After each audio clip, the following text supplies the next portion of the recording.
Salut à tous. Aujourd'hui nous sommes Chayeloul, le 18 du mois d'Elul, et c'est l'anniversaire du Baal Shem Tov et de l'Admour Hazaken. Et comme tout est par la providence divine, bien sûr il n'y a pas de hasard dans le monde, et bien sûr on peut comprendre qu'il y a un lien intrinsèque entre le Baal Shem Tov et l'Admour Hazaken. On sait que le Baal Shem Tov est venu apporter la Chassidoute dans le monde. Un jour de Rosh Hashanah, sa Neshama, donc son âme, est montée dans le palais céleste de Mashiach et il lui a posé la question, il lui a dit Emata Katimar, quand est-ce que tu viendras, quand est-ce que tu descendras ici-bas sur terre? Et donc le Mashiach de lui répondre quand les sources de la Chassidoute que tu enseignes se répandront à l'extérieur.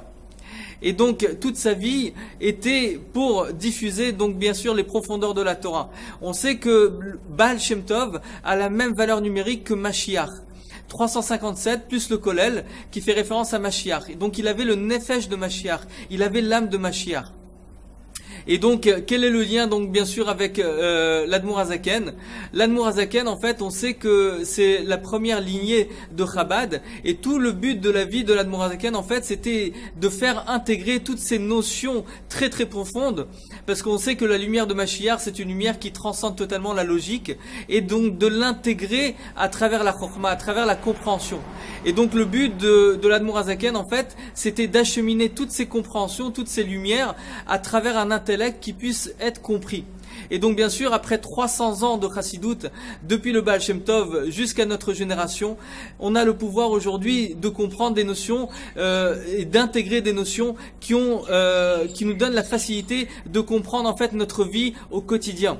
Et donc bien sûr, il faut pas s'en arrêter là, bien au contraire. Il faut comprendre que ce que je peux faire pour apporter la Géoula, que ce que chacun dans son microcosme ou dans le macrocosme qui est le monde entier, que ce qu'on peut faire pour apporter la Géoula, c'est-à-dire s'attacher à la lumière de la Chassidoute pour apporter la délivrance complète et immédiate. À nous donc bien sûr de s'attacher à nos tzadikim et de faire en sorte à ce que la lumière du Mashiach brille à l'intérieur de nous.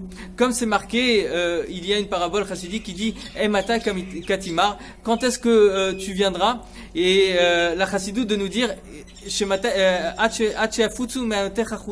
jusqu'à ce que tes sources, tes propres sources à toi, à chacun d'entre nous, se répandront.